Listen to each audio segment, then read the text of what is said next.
Alors Michel s'est préparé pour la construction, la rénovation du bâtiment. Puis malgré sa préparation, il a eu bien des surprises.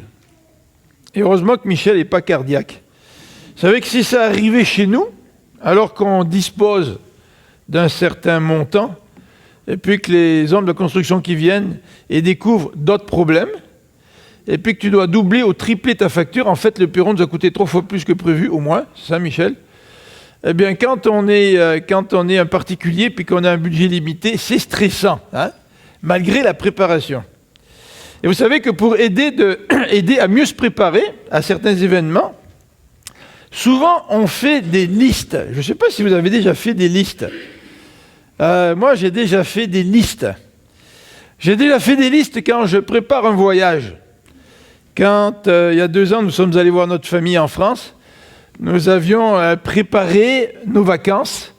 Nous avions préparé l'endroit où nous irions avec ma sœur, avec son mari. Nous avions préparé les endroits que nous désirions visiter. Et nous avons bien fait parce qu'arrivé là-bas, les choses passent tellement vite que si tu n'as pas planifié tes affaires, tu as des surprises, puis tes vacances ne sont pas aussi belles que tu aimerais. Mais peut-être que si vous êtes comme nous, vous vous êtes non seulement préparé à un voyage, mais vous vous êtes peut-être préparé aussi en automne. Vous savez, il y a beaucoup de choses à faire en automne. Et si vous êtes très très occupé, c'est stressant de penser à tout ce que vous devez faire à l'automne. Préparez votre maison pour l'hiver. Il y a plusieurs années, j'avais oublié de fermer l'arrivée d'eau pour le tuyau à l'extérieur de la maison. Et à un moment donné, en plein milieu de l'hiver, je sors, puis je m'aperçois que sous mes 2 tuyaux, donc à l'extérieur, hein, parce que j'ai deux robinets à l'extérieur pour arroser, et je me suis rendu compte qu'il y avait toute une pile de glace, et puis comme une longue tige de glace qui reliait tout ça à mon tuyau. Alors l'eau avait coulé, ça avait travaillé, puis ça formait de la glace. En fait, il y a un de mes tuyaux qui a même éclaté à l'extérieur. C'est parce que j'avais oublié de fermer l'eau à l'intérieur. Et si vous êtes comme moi, eh bien vous faites des listes. Vous dites, il faut fermer la piscine, il faut tourner le gazon pour la dernière fois, il faut couper l'arrivée d'eau, il ne faut pas oublier. Il faut nettoyer les gouttières, enlever les feuilles dans les gouttières. Puis vous dites, il faut que j'enlève toutes les feuilles. Puis il y a des arbres dont les feuilles tombent pratiquement en même temps que la neige. Alors tu dis, il faut que je fasse mon travail. Et c'est des fois un petit peu stressant, hein, d'avoir toute une liste de choses à faire. Et pour bien y arriver, eh bien on se prépare. On prend une feuille, un morceau de papier, puis on écrit. Et j'aurais le goût ce matin, mais on n'a pas le temps, j'aurais le goût de vous demander comment est-ce que vous vous préparez, non pas pour l'automne, mais comment est-ce que vous vous préparez pour Noël? En fait, David a posé la question tout à l'heure. Il a dit qui est prêt et qui se prépare aux dernières minutes, hein? Moi, j'ai une chance extraordinaire, c'est ma femme qui fait les cadeaux. Alors, c'est elle qui va magasiner. Et j'ai pas le stress d'aller acheter les cadeaux le 24 au soir, juste avant 4 heures, pour le 25. Tu sais? David, il fait oui de la tête, je ne sais pas s'il fait ça, David. Mais on fait des listes, on se prépare. Hein?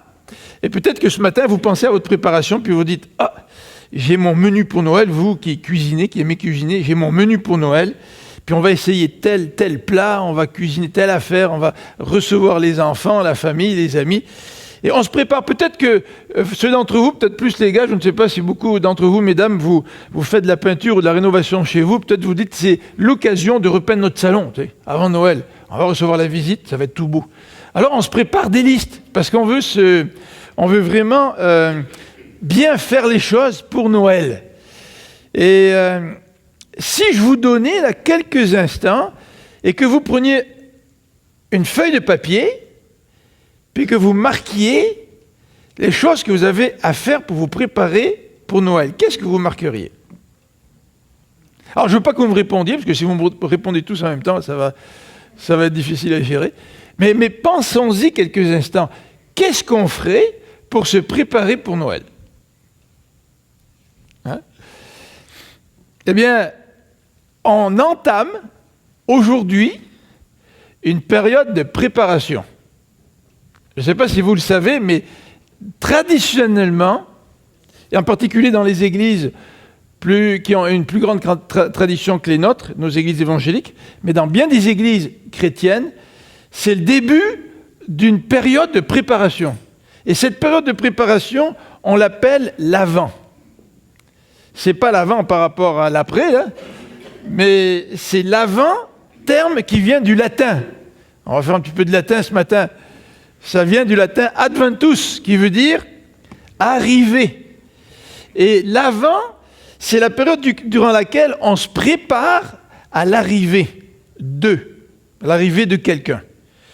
Et en fait, l'Avent représente les 4 dimanches au cours de laquelle les chrétiens se préparent pour l'arrivée de Noël, pour fêter Noël. Donc c'est les 4 dimanches avant le 25 décembre.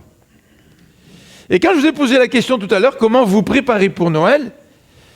Eh bien, la question est pertinente, mais non pas, cette fois-ci, pour recevoir la famille chez nous, ou pour préparer des cadeaux, mais c'est comment est-ce que nous nous préparons à la venue de Noël. Noël, c'est une fête chrétienne. Et c'est la fête durant laquelle nous célébrons la naissance de Jésus. Est-ce que nous nous préparons à la venue de Jésus? En fait, j'aimerais vous suggérer que si une fête spirituelle est plus importante que le côté séculier, j'aimerais vous suggérer que c'est bien plus important de se préparer à fêter le 25 décembre, qui consiste à célébrer la naissance de Jésus, que de fêter Noël comme la société se prépare, ou de se préparer comme la société se prépare. Donc ce matin, et durant les 3 autres dimanches qui vont suivre, j'aimerais vous inviter à vous préparer. J'aimerais nous inviter à nous préparer à la fête de Noël, et en particulier à nous préparer à rencontrer Dieu. Et ça va être le thème, se préparer à rencontrer Dieu. Est-ce que vous aimeriez rencontrer Dieu le 25 ? Est-ce que vous aimeriez rencontrer le Sauveur le 25 ? Quand c'est votre anniversaire, ceux qui sont autour de vous se préparent à vous célébrer. Ils préparent votre anniversaire. Et si par hasard, vous disiez à un de vos enfants que cette année, vous n'avez pas eu le temps de vous préparer, pas eu le temps de faire un gâteau, pas eu le temps de préparer un repas pour les enfants, les amis de votre enfant, que dirait votre enfant ? En fait, la préparation pour Noël est extrêmement importante et le défi devant nous, comment nous préparer pour rencontrer Dieu, pour rencontrer le Seigneur Jésus le jour de son anniversaire. Même si le jour et la date représentent un certain débat, toujours été, traditionnellement, nous le fêtons le 25. Alors, ce que je voudrais faire avec vous ce matin, c'est ceci, c'est lire le texte qui relate l'épisode de Zacharie et d'Élisabeth, alors que Dieu les a rencontrés. Et j'aimerais voir comment Zacharie et Élisabeth se sont préparés à rencontrer Dieu. Et j'aimerais regarder avec vous leur préparation. Et ça va nous aider certainement, nous, si nous voulons nous préparer à rencontrer le Seigneur Jésus, à célébrer la naissance du Seigneur Jésus cette année. Et j'aimerais donc regarder leur préparation. J'aimerais regarder avec vous, dans Luc au chapitre 1er, la rencontre, parce qu'il y a une rencontre. Il a rencontré Dieu, Zacharie. Et nous pouvons nous aussi rencontrer Dieu le jour de la naissance de Jésus. Et j'aimerais terminer en regardant les 2 réactions, celle de Zacharie et la réaction d'Élisabeth après cette rencontre. Et on va tirer quelques principes pour nous-mêmes mieux se préparer à rencontrer Dieu. Alors donc voilà le titre de notre série, se préparer à rencontrer Dieu, premier dimanche de l'Avent. Nous nous préparons durant les 4 dimanches qui précèdent la naissance du Sauveur, son anniversaire, le 25 décembre. Et nous allons lire aujourd'hui le récit qui nous parle de Zacharie et d'Élisabeth. Première rencontre. Alors lisons ensemble dans Luc au chapitre 1, à partir du verset 5. Luc chapitre 1, verset 5. Du temps d'Hérode, roi de Judée, il y avait un sacrificateur nommé Zacharie. Vous savez ce que ça veut dire Zacharie en hébreu ? Zachar. On pourrait mettre ça sur toutes nos plaques de voitures d'immatriculation. Zacharie. En fait, Zacharie, ça veut dire « je me souviens ». Zakar, ça veut dire se souvenir. Et I à la fin, c'est le je, en hébreu, ça veut dire je me souviens. Zacharie, c'est quelqu'un qui se souvient. Mais j'espère qu'il n'est pas comme les Québécois. On a tous une plaque sur la voiture. On sait qu'on doit se souvenir, mais on ne sait pas de quoi on doit se souvenir. Bon, moi, on sait qu'on doit se souvenir. Alors, il y avait un sacrificateur nommé Zacharie, de la classe d'Abia. Sa femme était d'entre les filles d'Aaron et s'appelait Élisabeth. Tous deux étaient justes devant Dieu, observant d'une manière irréprochable tous les commandements et toutes les ordonnances du Seigneur. Ils n'avaient point d'enfants parce qu'Élisabeth était stérile. Ils étaient l'un et l'autre avancés en âge. Alors on va arrêter là notre lecture, on va la continuer dans quelques instants. Mais pour regarder la préparation, parce que là il y a une rencontre dans ce texte. Zacharie va rentrer dans le temple, puis il va servir, puis l'ange de Dieu va lui apparaître et va lui transmettre un message. Il y a eu une rencontre. Et c'est intéressant de voir comment on peut se préparer à la rencontre. Tout d'abord, au verset 1er, le texte, pas au verset 1er, mais au verset 6, le texte nous parle du caractère du couple, au verset 6. Le texte nous dit que tous deux, Zacharie et Élisabeth, étaient justes devant Dieu. Alors c'est une expression très intéressante. Ils étaient justes devant Dieu. Et ça, c'est le problème de chacun d'entre nous, comment être juste devant Dieu. Et je vous rappelle que l'expression comprend là ce petit mot « devant ». Et pas juste à nos propres yeux, mais juste aux yeux de Dieu, c'est-à-dire juste devant Dieu. Comment est-ce que je peux être juste devant Dieu ? En fait, c'était la question que Luther s'est posée pendant longtemps. Luther comprenait qu'il était pécheur devant Dieu et il se disait comment est-ce que je peux être juste devant Dieu ? Qu'est-ce que je devrais faire pour être juste devant Dieu ? Alors Luther accomplissait tous les rites religieux et Luther n'avait pas cette conviction qu'il était juste devant Dieu. Jusqu'au jour où en lisant l'Épître aux Romains, il a découvert comment il pouvait être juste devant Dieu. Alors là, quand on parle de Luther, on parle du Nouveau Testament, on parle des chrétiens aujourd'hui, de la Nouvelle Alliance. Mais c'est intéressant de voir que des gens de l'Ancienne Alliance pouvaient être justes devant Dieu, alors que le Christ n'était pas encore venu. Alors comment pouvons-nous comprendre cette expression ? Pour Zacharie et Élisabeth, ils étaient justes devant Dieu. Le texte au verset 6 continue en disant « Ils étaient justes en observant de manière irréprochable tous les commandements et toutes les ordonnances du Seigneur. » Alors c'est intéressant parce que le verbe principal, c'est le suivant, c'est être juste. C'est parce que tu es juste que tu es capable d'observer. Le verset ne dit pas « Ils observaient toute la loi et parce qu'ils observaient toute la loi, ils sont devenus justes. » En fait, le verset nous dit qu'il y avait un état d'esprit qui animait Zacharie et Élisabeth. C'était des gens qui avaient la foi en leur Dieu. En fait, le Nouveau Testament nous dit, c'est par la foi qu'Abraham a été justifié. C'est-à-dire, c'est par la foi en Dieu que Abraham a été vu par Dieu, a été perçu par Dieu comme un homme qui était juste. Donc c'est sa foi qui l'a amené à la justification. La justification, qu'est-ce que c'est ? C'est que Dieu te regarde et il dit « Philippe, je te considère comme juste. » Et ça, c'est le plus merveilleux cadeau.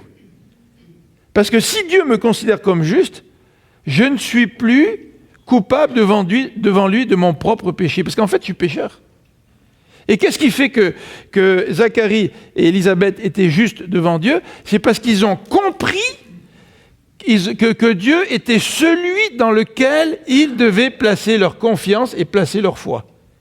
Et quand tu places ta confiance en Dieu, quand tu places ta confiance dans Jésus, comme étant celui par lequel tu peux être pardonné de tes péchés, bien parce que tu as la foi en Jésus qui pardonne tes péchés, là, Dieu te considère comme juste. Et il dit de toi, tu es juste devant moi. C'est Dieu qui dit ça. Et ce matin, c'est intéressant de poser la question, est-ce que Dieu pourrait dire de toi, de moi, lui ou elle, vous pouvez mettre votre prénom même, tu es juste devant moi. Non pas parce que tu as accompli toute la loi, c'est pas vrai. Tu es juste parce que tu t'es tourné vers moi, tu m'as fait confiance, tu me fais confiance, pour que moi je puisse te pardonner de tes fautes. Et maintenant, parce que tu viens vers moi et tu te donnes à moi, tu t'offres à moi, eh bien je pardonne tes fautes, et je fais de toi quelqu'un de pardonné, donc quelqu'un de juste. Alors c'est intéressant parce que l'observation de la loi, ici c'est une observation irréprochable, n'est pas le moyen par lequel Zacharie et Élisabeth sont devenus justes. En fait, Abraham a été déclaré juste avant même que Moïse donne la loi. Donc ce n'est pas par l'accomplissement de la loi, ce n'est pas par mes bonnes œuvres, ce n'est pas par mes gestes religieux que Dieu me déclare juste, il me déclare juste à cause de ma foi. Est-ce que ta foi fait que tu as confiance en Dieu pour le pardon de tes péchés? Et est-ce que ta foi te fait réaliser que Dieu te pardonne de telle sorte que maintenant il te considère juste devant lui? L'ardoise, elle est effacée. C'est le fun, hein, quand vous avez des ardoises avec les enfants, là, ils peuvent écrire n'importe quoi, vous passez un coup de chiffon, ça efface. Alors, vous savez, ces petits jouets, là, vous écrivez avec quelque chose de magnétique, puis vous avez un bouton, vous faites clic, clic, tout est effacé. Est-ce que vous êtes venu à Dieu, et est-ce qu'à un moment donné, Dieu a fait clic, clic, il a effacé vos péchés, au point où que maintenant, vous êtes juste devant Dieu, puis vous le savez, parce que Dieu est intervenu dans votre vie. Deuxième élément dans la préparation d'Élisabeth et de Zacharie, c'était leur épreuve. Et les épreuves peuvent vraiment nous préparer à rencontrer Dieu. Autant dans les épreuves, nous pouvons nous révolter contre Dieu, puis jeter sur lui toute la responsabilité de nos épreuves, en oubliant que nous-mêmes, nous sommes pécheurs et que souvent les épreuves sont de notre faute. Et quand les épreuves ne sont pas de notre faute, les épreuves viennent d'un monde imparfait dans lequel nous vivons. Ce n'est pas à cause de Dieu que nous vivons des épreuves. Et les épreuves préparent les gens qui sont juste devant Dieu à une meilleure rencontre avec leur Sauveur et leur Seigneur. Et quelle était leur épreuve? Leur épreuve était la suivante, ils n'avaient pas d'enfants. Et dans la tradition ou dans l'histoire du peuple d'Israël, ne pas avoir des enfants, c'était presque une malédiction. Tu sais. En fait, tu n'avais plus de descendants. Ta part que tu avais dans le pays promis, là, eh bien, une fois que tu partais, une fois que tu étais mort, il n'y avait plus personne pour pouvoir te succéder. Plus personne qui va profiter de cette place dont toi tu jouissais dans le pays promis, dans le peuple, au sein du peuple de Dieu. Alors, pas d'enfants, c'était une épreuve. Rappelez, dans la Bible, il y a plusieurs femmes qui ont souffert parce qu'elles n'avaient pas d'enfants. Vous vous rappelez Rachel, comment elle jalousait sa sœur Léa parce qu'elle n'avait pas d'enfant. Vous vous rappelez l'exemple de Anne, qui n'avait pas d'enfant, puis qui s'est retrouvée en présence de Dieu dans le temple et qui priait désespérée devant Dieu, à tel point qu'Élie croyait qu'elle avait bu un petit peu trop, et il s'est approché d'elle pour lui faire un reproche, et Anne lui a répondu en disant « Mais non, mon cœur est blessé à l'intérieur de moi, je souffre. » Et la souffrance de cette femme était intense. Et évidemment, quand on n'a pas d'enfant, et en particulier, selon ce que dit le verset 7 nous dit, ils étaient l'un et l'autre très avancés en âge. Ils étaient l'un et l'autre avancés en âge. Bien, la situation semblait sans issue. On n'était pas dans une situation où, avec certains médicaments, on peut aider une femme à avoir un enfant. Ils étaient dans une situation où l'âge d'avoir des enfants était dépassé. Donc la situation était sans issue. Et pourtant, ce texte va nous parler que Dieu va aller intervenir au sein de l'épreuve pour pouvoir les rencontrer, pour pouvoir rencontrer Zacharie et pour pouvoir rencontrer sa femme Élisabeth. Vous savez, c'est en guise d'application, c'est souvent, évidemment, comme je viens de le dire, dans l'épreuve que Dieu nous rencontre, que Dieu vient se révéler à nous, et Dieu se sert de l'épreuve comme d'un tremplin pour que nous puissions mieux le connaître. Verset 13, il nous est dit que lorsque Zacharie est rentré dans le temple, on va lire le passage tout à l'heure, l'ange lui répondit en lui disant « Ne crains pas Zacharie, car ta prière a été exaucée. » Et quand on a une épreuve et qu'on se tourne vers Dieu, et que Dieu répond à notre prière, ça c'est fantastique. Parce que lorsque Dieu répond à nos prières au travers de l'épreuve, personne ne peut nous enlever la conviction que Dieu existe et que nous avons une relation avec Dieu et que Dieu répond aux prières. Vous savez, souvent dans notre vie chrétienne, pourquoi notre vie chrétienne est un petit peu couchi coussa, c'est que nous ne prions pas vraiment beaucoup, notre vie va trop bien, on n'a pas besoin de grand-chose, donc on n'intercède pas auprès de Dieu, on ne crie pas auprès de Dieu.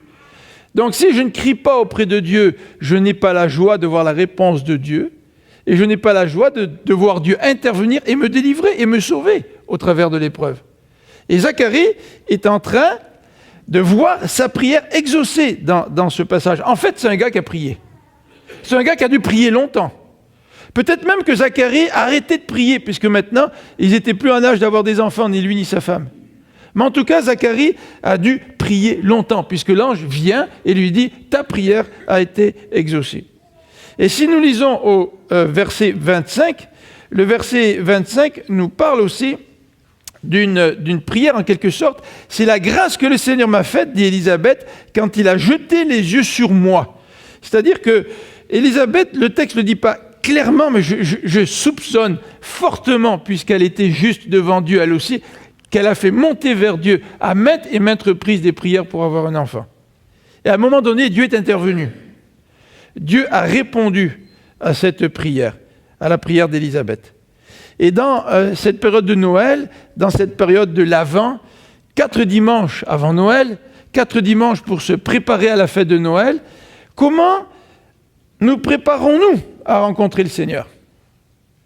Peut-être que vous vivez une épreuve, je ne sais pas. Est-ce que vous priez? Peut-être que vous ne vivez pas d'épreuve, mais est-ce que vous êtes réellement juste devant Dieu? Quoi qu'il en soit, dans la tradition chrétienne, comme nous venons de le dire, les 4 dimanches qui précèdent le 25 décembre sont des dimanches de préparation. Comment allons-nous nous préparer pour fêter la naissance de Jésus? Est-ce que ça vous est arrivé? Moi, ça m'est arrivé, certaines années, d'arriver pratiquement avant Noël, et je n'étais pas du tout dans l'esprit des fêtes. Vous savez, on le dit l'expression, là, ne pas être dans l'esprit des fêtes. Mais plus que ça, spirituellement, je n'étais pas dans l'esprit des fêtes. Et je n'avais pas fait vraiment de prédication sur la naissance de Jésus ou la venue de Jésus 3-4 dimanches avant Noël. Puis le dimanche avant Noël, c'est-à-dire 3 ou 4 jours avant Noël, là on fait la fête à l'église de Noël, puis il faut faire une prédication de circonstance. Puis là je commence à me préparer, puis je me rends compte que je ne suis pas du tout dedans. Tu sais, ça vous est peut-être arrivé ça, hein? Vous êtes préoccupé par toutes sortes de choses, la vie roule à 100 000 à l'heure. Et puis vous arrivez le 24 décembre ou le 23 décembre, puis vous n'êtes pas vraiment dedans, vous avez fait le sapin à toute vitesse, tu sais. Puis tellement vite que vous n'avez même pas joui du moment de la décoration. Tu sais. En fait, quand on fait le sapin puis qu'on le décore comme il faut, c'est une sorte de préparation. Hein. Mais quand on va trop vite, on ne jouit plus de ce qu'on fait. En fait, on ne se prépare pas, on n'est pas dans l'esprit des fêtes. Et spirituellement, ça m'est arrivé de ne pas être dans l'esprit de la naissance de Jésus.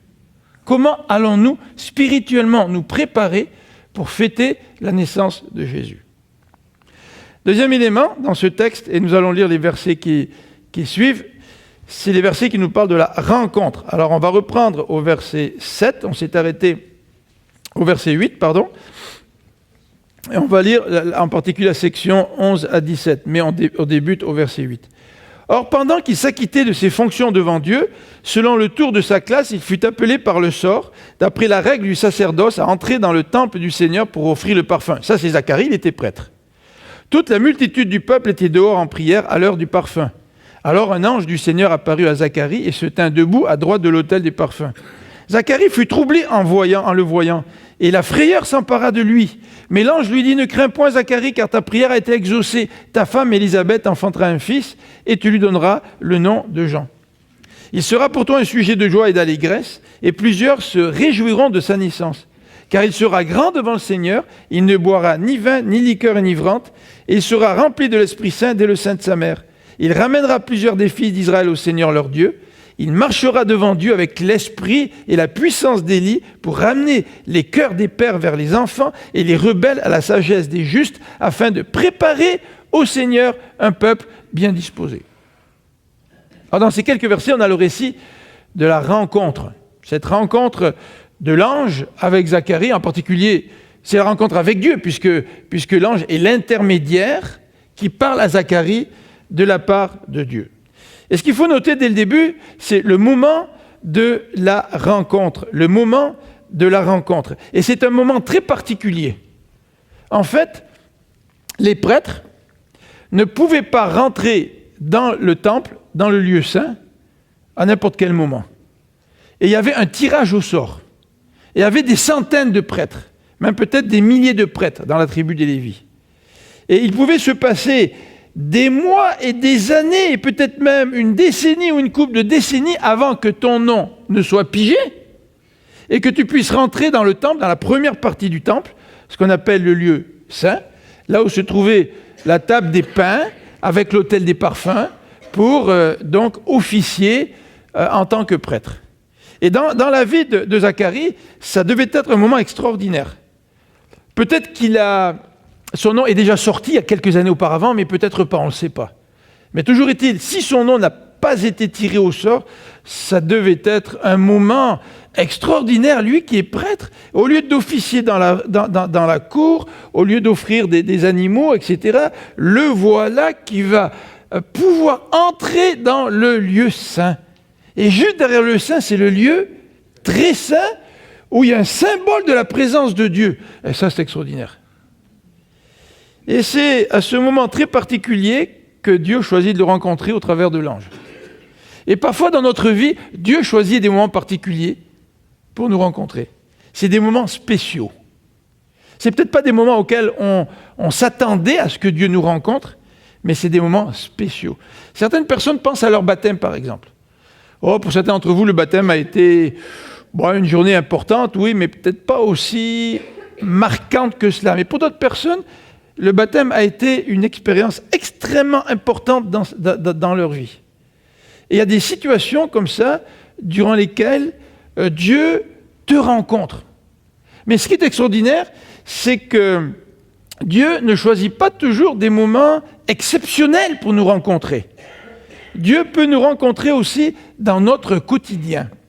Dans les textes de Noël, en tous les cas dans le livre de Luc au chapitre 2, on voit que Dieu intervient dans le quotidien des bergers. Les bergers sont dehors, en train de garder les moutons. Et là, les bergers ont une vision des anges, de l'armée céleste qui chante, et on leur annonce une bonne nouvelle, qu'un sauveur est né à Bethléem. Là, Dieu vient rencontrer les bergers dans le quotidien. Et nous pouvons demander au Seigneur, non seulement qu'il nous rencontre le 25 décembre, quand on fête son anniversaire, mais qu'il puisse nous rencontrer aussi dans notre quotidien. Et dans le texte de Luc, nous voyons aussi un homme que Dieu a rencontré, c'est Siméon. Et Siméon, nous dit le texte, il était dans l'attente. Et ça, c'est intéressant, parce que Siméon savait que le Seigneur allait naître, puis il attendait la venue du Seigneur. Et pour rencontrer Dieu, il y a un autre élément qui est important, c'est celui de l'attente. Est-ce que nous attendons, nous avons hâte de rencontrer Dieu? Est-ce que nous vivons dans cet état d'esprit-là? Pour ce matin, j'ai failli prendre un texte dans l'épître de Pierre qui nous parle du retour de Jésus. Comment se préparer pour le retour de Jésus? Et faire un parallèle avec notre préparation pour la fête de Noël. Se préparer pour fêter l'anniversaire de Jésus. Tu sais. En fait, l'attitude est la même dans les deux cas. C'est un état d'esprit. Nous nous préparons. Mais nous pouvons rencontrer le Seigneur après des moments de préparation. Est-ce que nous vivons de tels moments de préparation? Quand Vincent est arrivé à l'église, il y a de cela quelques années, et quand on l'a rencontré, Vincent, à partir d'un certain moment, ça n'a pas été très long, on a vite compris que Vincent aimait bien prendre des moments à part pour se ressourcer. N'est-ce pas, Nathalie? Et une fois par année, peut-être, ou je ne sais pas s'il fait ça 2 fois par année, mais disons une fois par année, Vincent, il s'en va une fin de semaine. Et il s'en va une fin de semaine pour méditer, prier, couper avec le quotidien et avoir un temps spécial avec Dieu. Mais je suis sûr que quand Vincent fait cela, il se prépare, parce que c'est important pour lui. Alors on n'a pas besoin de faire exactement comme Vincent fait, quoique c'est très bien ce qu'il fait, mais on peut se préparer aussi à rencontrer Dieu dans notre quotidien. Je ne sais pas si vous avez hâte parfois d'ouvrir la Bible et de lire la Bible et de demander à Dieu qui vous parle, à Dieu qui vous rencontre. Tu sais, moi, quand j'ai passé plusieurs jours où les choses sont allées à 100 000 à l'heure, et où j'ai lu la Bible peut-être plus vite que d'habitude, c'est comme si j'ai un désir là, de m'arrêter, puis j'ai un besoin de m'arrêter, puis là de me dire, là il faut que je prenne plus de temps pour rencontrer Dieu, pour être en communion avec lui. Et c'est dans cet esprit d'attente que finalement le Seigneur me rencontre. Est-ce que nous avons ce même sentiment d'attente, de hâte à passer un moment avec Dieu? Oh, c'est sûr, on ne va pas être légaliste en disant il faut que tu passes le même temps tous les jours, au même moment pour rencontrer Dieu. Si vous êtes discipliné, c'est plus facile. C'est vrai. Mais c'est plus qu'une discipline comme ça. C'est un moment privilégié qu'on passe avec Dieu. Quand on se fréquentait, Marie-France et moi, on était fiancés. Puis à l'école biblique, à Nogent, il y avait une règle qui disait que tu ne pouvais pas te fiancer pendant tes études, à moins de prévenir la direction. Alors nous, on a prévenu la direction. Moi, on a demandé à la direction de ne pas le rendre public parmi les étudiants. Parce qu'on ne voulait pas que les étudiants commencent à nous observer, puis en train de dire « Ah ben là, il passe trop de temps elle passe trop de temps avec Philippe, Philippe passe trop de temps avec Marie-France, puis là, il passe pas assez de temps avec nous. » Vous savez, c'est une dynamique un peu spéciale quand on est 30, 40, 50 étudiants qui sont ensemble dans une même école, puis on est tous des célibataires ou presque, et puis on trouve les filles jolies, mais on ne sait pas trop si on devrait sortir avec elles ou pas. Et puis là, on voit un couple qui sort ensemble, et puis tu sais, là... Puis là, on les regarde. Ça crée toutes sortes de dynamiques un peu spéciales. T'sais. Alors nous, on avait dit, Marie-France et moi, on avait demandé à la direction de le dire à personne. On ne s'asseyait pas ensemble pendant les cours, on ne s'asseyait pas ensemble pendant les repas, mais par contre, on communiquait entre nous. C'était génial, vous savez. Là, on était assis dans le réfectoire, et puis Marie-France était assise au fond, là-bas, puis il y avait plusieurs tables qui nous séparaient, puis moi, j'étais comme ça, en train de parler à quelqu'un, là, puis je l'écoutais, puis je savais qu'elle me regardait, puis je faisais ça sur ma main, là, tu sais. Puis ça voulait dire, est-ce que samedi matin, t'es prête, on va aller sortir ensemble à Paris, tu sais. Alors, elle avait des codes comme ça, tu sais, c'était vraiment intéressant. Mais je peux vous dire qu'on avait hâte de se rencontrer, parce qu'on avait décidé de sortir ensemble les fins de semaine. On partait à Paris. Paris, c'est assez grand, tu sais. On pensait qu'on avait assez de chance de ne pas rencontrer d'autres étudiants, tu sais. Et donc, on avait vraiment hâte à ces moments-là, tu sais, vraiment hâte de se rencontrer, tu sais. Et quand on va regarder le dimanche de Noël, à moins que je change d'idée, mais pour l'instant, je pense à cela, regardez le texte de Siméon. Siméon vivait dans l'attente de la venue de Jésus. Est-ce que nous sommes animés de ce même désir de rencontrer Dieu?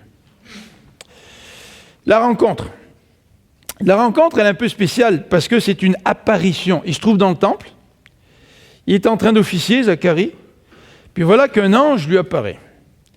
C'est intéressant parce que dans Hébreux, au chapitre 1, verset 1, le texte nous dit, verset 1 et 2, que Dieu, avant la venue de Jésus, a parlé de différentes façons. Maintenant, il parle par le Fils, par Jésus. Nous, on trouve ça des fois difficile de lire la Bible, puis on aimerait bien que Dieu nous parle par l'intermédiaire d'un ange. Mais Dieu ne parle plus de façon habituelle. Il peut le faire, mais de façon habituelle, il ne parle plus par un ange, il parle par son Fils. Il parle par la parole de son Fils. Mais quoi qu'il en soit, Zacharie a reçu cet ange, et il nous est dit au verset 11 que l'ange du Seigneur apparut à Zacharie. Il se tient debout, et Zacharie fut troublé en le voyant, et la frayeur s'empara de lui. Je ne sais pas si vous aimez faire peur aux gens, mais en tous les cas, là, il a bien réussi son coup. Tu sais. Moi, quand je me rappelle encore, quand j'étais à l'école biblique à Paris, un de mes meilleurs amis, c'était un Tchadien. C'est une armoire à glace. Un ancien chef de gang. Bâti, là, un peu comme un Eustache, c'est fort, là, tu sais. Puis... Mais toi, t'es pas un chef de gang. Et puis, il s'appelait Malcor. Malcor était drôle. Il aimait se promener dans les couloirs de l'école biblique. Il y avait des minuteries dans les couloirs. Et lorsque on appuyait sur la minuterie, tu étais dans le couloir, puis au bout d'une minute, la lumière s'éteignait automatiquement. Puis lui continuait à marcher dans le couloir, même si c'était l'obscurité. Mais imaginez-vous quand il rencontrait quelqu'un et qu'il faisait un gros sourire. Comme ça, tu sais. La personne n'avait que les dents et les yeux. Puis à chaque fois, il faisait sauter les filles, tu sais. Puis lui, il s'amusait à faire peur aux gens. Tu sais. Mais imaginez-vous, Zacharie, il est en train d'officier dans le lieu saint, puis d'un seul coup, il voit un ange. Et c'est un peu normal de se dire, il était effrayé, il a eu peur. Et le verset 19 nous dit que l'ange lui a répondu. Et il lui a répondu, même avant le verset 19, il lui a répondu. Mais nous voyons au verset 19 que l'ange répond à la réaction initiale de Zacharie. Ce verset 19 nous dit que Zacharie, au verset 18, tout d'abord, Zacharie au verset 18 dit à l'ange « À quoi reconnaîtrai-je cela car je suis vieux et ma femme est avancée en âge ?» Et l'ange décide de lui répondre et lui dit au verset 19 « Je suis l'ange Gabriel, je me tiens devant Dieu, j'ai été envoyé pour te parler. » Ça, c'est intéressant. On va regarder l'argumentation tout à l'heure. Mais Dieu, quand il nous rencontre, il est là pour nous parler. Il est là pour nous parler. Est-ce que Dieu vous parle? Oh, pas, vous attendez pas une voix d'illuminé, là, tu sais. Mais est-ce que Dieu vous parle? Et quand vous lisez la parole de Dieu, est-ce que vous la lisez dans cette attente que Dieu vous parle? Non seulement en étant juste devant lui, mais est-ce que vous attendez à ce que Dieu vous parle? En fait, Dieu parle et Dieu a communiqué une bonne nouvelle, nous dit le verset 13 et 14. La bonne nouvelle, c'est que ta prière est exaucée, tu auras un fils. Ça, c'était vraiment une bonne nouvelle. Peut-être que Zacharie pensait que ça arrivait un peu trop tard, mais comme dit quelqu'un, le Seigneur est presque en retard, mais il n'est jamais en retard. C'est comme si le Seigneur arrivait toujours à minuit moins une, mais il n'est pas en retard, il va être là pour minuit. Et Zacharie a peut-être trouvé ça un petit peu difficile, mais Dieu parle, et Dieu lui parle de ce fils, et il décrit le caractère de Zacharie, de Jean. Il nous est dit au verset 14 qu'il sera pour toi un sujet de joie et d'allégresse, et plusieurs se réjouiront de sa naissance, car il sera grand devant le Seigneur, il ne boira ni vin ni liqueur enivrante, il sera rempli de l'Esprit Saint dès le sein de sa mère. Et ça c'est une description du caractère de Jean. Un homme qui spirituellement là, va être utilisé par Dieu, va être rempli de l'Esprit. Et ça aurait dû réjouir le cœur de Zacharie. Quel père croyant ne serait pas heureux de savoir que ses enfants vont être remplis de l'Esprit puis vont servir Dieu. Et dans ce passage, non seulement Dieu parle en lui décrivant le caractère de Jean, mais il lui décrit aussi l'œuvre de Jean. Regardez l'œuvre de Jean, comment c'est extraordinaire. Il marchera devant Dieu avec l'esprit et la puissance d'Élie. Oh, Élie, c'est un prophète qui a marqué l'histoire d'Israël. Pour ramener les cœurs des pères vers les enfants, les rebelles à la sagesse des justes, afin de préparer au Seigneur un peuple bien disposé. Quelle serait l'œuvre de Jean-Baptiste? Une œuvre de réconciliation. Réconcilier les enfants avec leur père. Réconcilier le peuple avec Dieu. Une œuvre de réconciliation au travers de la repentance. Alors voilà la rencontre extraordinaire. Elle arrive dans un moment très particulier. Une apparition extraordinaire, un ange tellement extraordinaire qu'il a peur. Et Dieu parle. Et Dieu donne un message extraordinaire à Zacharie. Mais le texte nous raconte maintenant la réaction de Zacharie. Et on va terminer avec cela. Regardez au verset 18. Zacharie dit à l'ange, « À quoi reconnaîtrai-je cela, car je suis vieux et ma femme est avancée en âge ?» Il pose une question qui semble, en tout cas, très justifiée. Seigneur, comment ça peut se faire? Et on a une question un peu similaire qui va revenir au verset 34. C'est la question de Marie. Lorsque Dieu lui dit, « Tu vas être enceinte, hein? Tu vas avoir un fils. » Elle dit, « Comment ça se peut? Je n'ai pas connu d'homme. » Donc, en soi, la question est bien anodine. Mais les deux questions sont différentes quant à la motivation qui les anime. La question de Marie n'est pas une question remplie de doutes. Tandis que la question de Zacharie, c'est une question qui est remplie de doutes. Regardez ce que dit le verset 20. « Voici, tu seras muet et tu ne pourras parler jusqu'au jour où ces choses arriveront parce que tu n'as pas cru à mes paroles. » Est-ce que ça se pourrait que Dieu nous rencontre dans notre vie, à certains moments, puis qu'on ait soif de rencontrer Dieu, puis que quand Dieu nous parle, nous réagissons par l'incrédulité ou le doute? Se pourrait-il que Dieu ait agi dans votre vie à travers certains événements, puis que vous êtes heureux de ce que Dieu a fait dans votre vie, mais que dans un sens, vous réagissez comme Zacharie, c'est-à-dire vous doutez encore. Vous doutez encore de Dieu, de ce qu'il peut faire dans votre vie. Et au lieu de vous approcher de lui, de vous abandonner à lui, vous restez dans ce doute. Et l'ange, au verset 19 et 20, a répliqué, et au verset 19, l'ange dit, je suis donc Gabriel, je me tiens devant Dieu, j'ai été envoyé pour te parler et pour t'annoncer cette bonne nouvelle, et toi tu seras muet, parce que tu n'as pas cru à mes paroles, qui s'accompliront en leur temps. Quelle est la réplique de l'ange? Bien, l'ange va dire quelque chose. Il va dire que Dieu parle, et chaque fois que Dieu parle, sa parole va s'accomplir. Quelle que soit ta réaction, là. Peut-être que tu doutes, mais toujours est-il, même si tu doutes, la parole de Dieu va s'accomplir. Mais dans la réplique de l'ange dit clairement à Zacharie que Dieu s'attend à notre foi quand il nous parle. Vous savez, je ne sais pas si vous lisez la Bible comme vous lisez le journal, et puis quand le journal est fini, vous posez la Bible, puis vous continuez votre journée, ou est-ce que vous lisez la Bible avec le désir de faire confiance à ce que Dieu dit?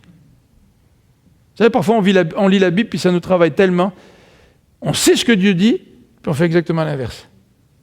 Et dans la réponse de l'ange, non seulement nous voyons que Dieu parle et accomplit sa parole, quelle que soit notre réaction, mais nous voyons que Dieu s'attend à notre foi. En fait, l'ange va plus loin, il sanctionne l'incrédulité de Zacharie. Et il va donc le frapper pour qu'il soit muet pendant une période de temps limitée. Jusqu'à la naissance de son fils Jean, Zacharie est resté muet. Alors Zacharie a eu le temps de réfléchir. Et dimanche prochain, on regardera le chant de Zacharie. Comment Zacharie a dû méditer et qu'est-ce qui est sorti de sa méditation lorsqu'il a retrouvé sa parole. Deuxième réaction, c'est celle d'Élisabeth au verset 24 et 25. Au verset 24, il nous dit « Quelque temps après, Élisabeth, sa femme, devient enceinte. Elle se cacha pendant 5 mois, disant « C'est la grâce que le Seigneur m'a faite quand il a jeté les yeux sur moi pour ôter mon opprobre parmi les hommes. » Quelle est la réaction d'Élisabeth? D'abord, elle se cache. C'est un petit peu surprenant. Peut-être elle se cache parce que elle n'a pas envie d'annoncer trop vite qu'elle est enceinte. D'abord parce que les gens peut-être ne l'auraient pas cru. Et peut-être que pour elle, c'était plus facile de se cacher parce qu'elle, je ne sais pas, probablement elle s'est dit, si je fréquente les gens, je pourrais pas me taire. Tu sais, il y a quelque chose qui va me pousser à le dire et puis je vais lâcher le morceau. Tu sais. Alors peut-être qu'elle s'est dit, il vaut mieux que je me cache puis que j'attende que ça soit visible. Comme ça, au moins, quand je vais dire que je suis enceinte, les gens ne vont pas commencer à se moquer de moi. Tu sais.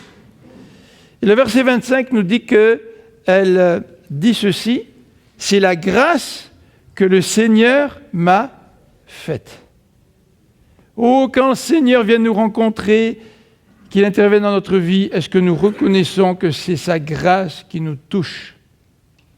Alors Zacharie, lui, il a douté, lui. Mais quelques mois après, Élisabeth a compris que c'était la grâce de Dieu qui l'avait touchée. Et non seulement la grâce de Dieu l'a touchée, mais regardez ce qu'elle dit, « Ma honte a disparu. » Est-ce que nous sommes honteux à cause de notre péché? Est-ce que nous sommes honteux à cause de nos fautes? Est-ce que nous savons que par sa grâce, Dieu peut effacer nos fautes pour effacer notre honte? Et certainement qu'une des manières de se préparer pour fêter la naissance de Jésus le 25 décembre, c'est non seulement de savoir que Dieu veut nous rencontrer, c'est non seulement de savoir que Dieu s'attend à ce que nous ayons de la foi, mais est-ce que Dieu s'attend à ce que nous puissions aussi comprendre que c'est par grâce que Dieu va nous rencontrer et que Dieu est prêt par grâce à effacer toute la honte qui peut nous recouvrir. Prions ensemble.